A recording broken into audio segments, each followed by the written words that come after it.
We can't have you stockpiling all these, deciding where everyone gets to sit. I really need you to release some of these tables. Well, you know my motto, Ed. You scratch my back, I won't lacerate yours. I have integrity, sir. I'm not going to cut a deal. I've seen your work, Ed. Let's not kid ourselves. This is the part where you leave. What on earth happened, Frank? You know I was supposed to sit next to Conan. Well, it's for the greater good, Valerie. Greater good?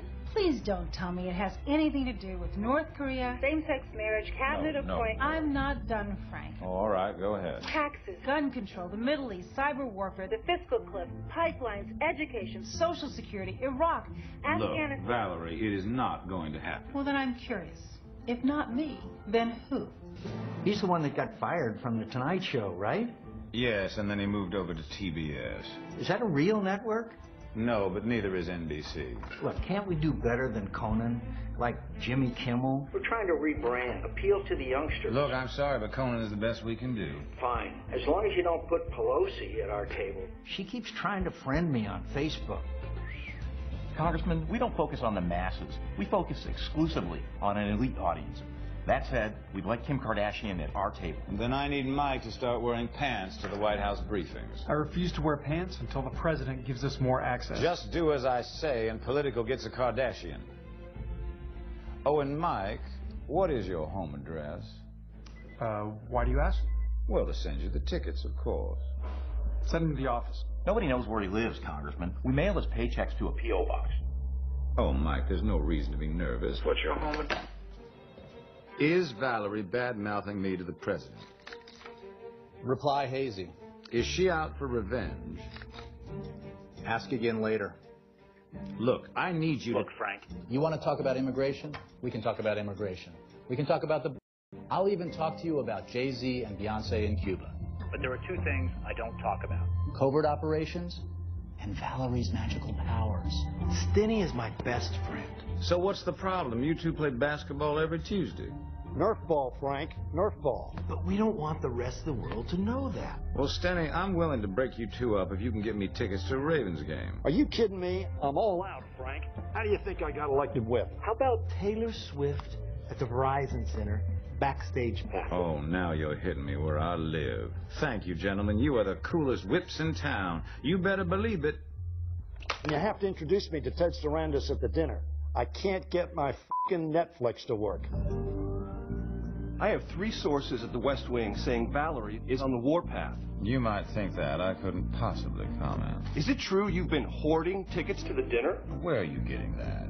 Ed Henry. Oh, you mean Mr. Ed Tegrity. Oh, I've got to go. That's Jeff Zucker on the other line. How about this? You tweet it and I'll retweet it. All right.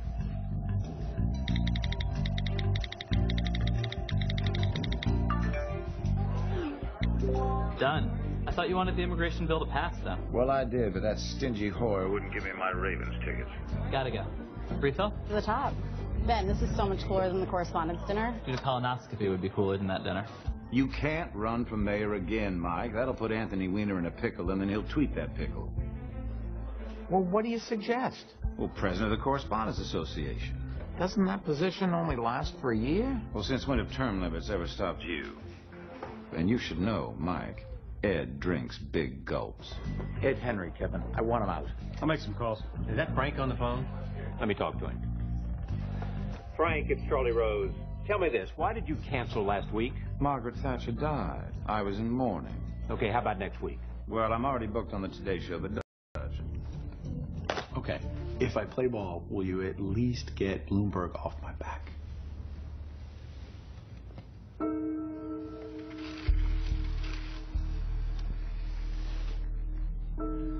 only if you give me your absolute, unquestioning loyalty. That's a pretty big ask. 42 seconds during the dinner to say whatever I want. Take 45. Washington and Hollywood. Some new faces, some old faces, some new faces on old faces. And I do sympathize, Conan, and not just for that backstabbing Leno, but having to host. It must be so hard to write jokes about a town that already is one. Democrats, Republicans, the White House, Congress, you all came together to make this spoof. That's what real bipartisanship looks like. I may lie, cheat, and intimidate to get what I want, but at least I get the job done. So I hope some of you were taking notes. Well, have a wonderful evening, and I'll see all of you at the Bloomberg Vanity Fair party. That is, those of you who got an invite. Oh, and Mr. President, welcome to Nerd Prom. The executives at NBC asked, "What's your secret?"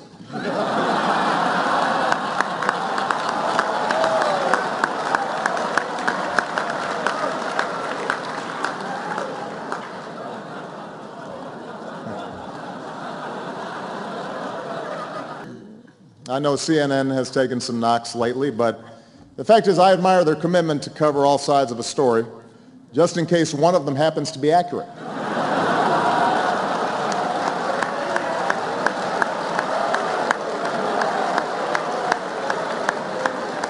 I want to acknowledge a wonderful friend, Stephen Spielberg, and Daniel Day-Lewis, who are here tonight. We had a screening of their most recent film, Lincoln, which was an extraordinary film. I am a little nervous, though, about Stephen's next project. I saw a behind-the-scenes look on HBO. Well, let's just check it out. Roll the tape.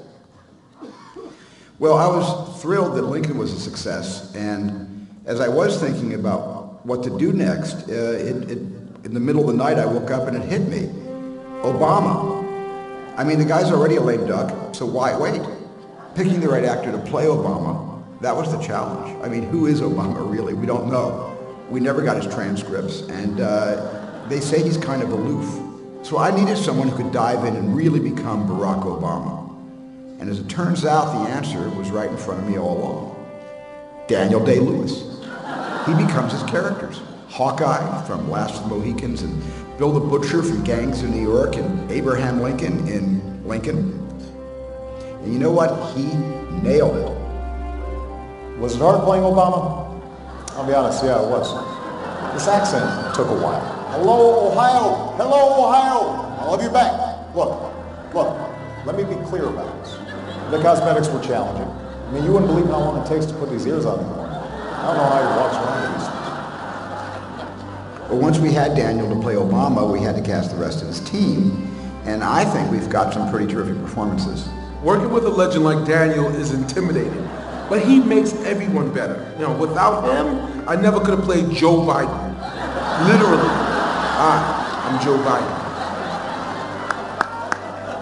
The hardest part? Trying to understand his motivations. Why did he pursue healthcare first? What makes him tick? Why doesn't he get mad? If I were him, I'd be mad all the time. But I'm not him. I'm Daniel Day-Lewis.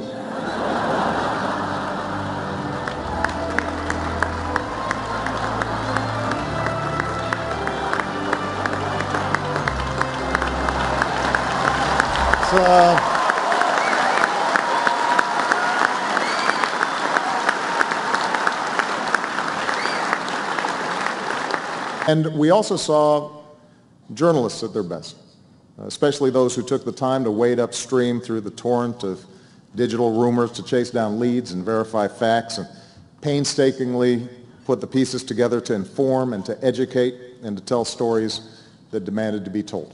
And that's what great journalism is, and that's what great journalists do. And that's why, for example, Pete Williams' new nickname around the NBC newsroom is Big Papi.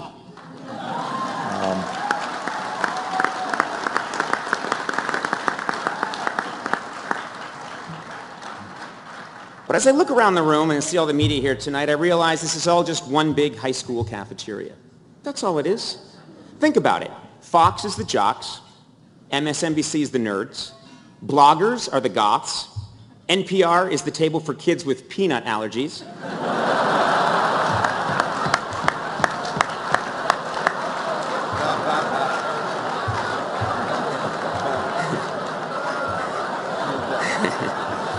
Al Jazeera is the weird foreign exchange student nobody talks to. And print media, I didn't forget you. You're the poor kid who died sophomore year in a car crash. Yeah. Cheer up, we dedicate the yearbook to you.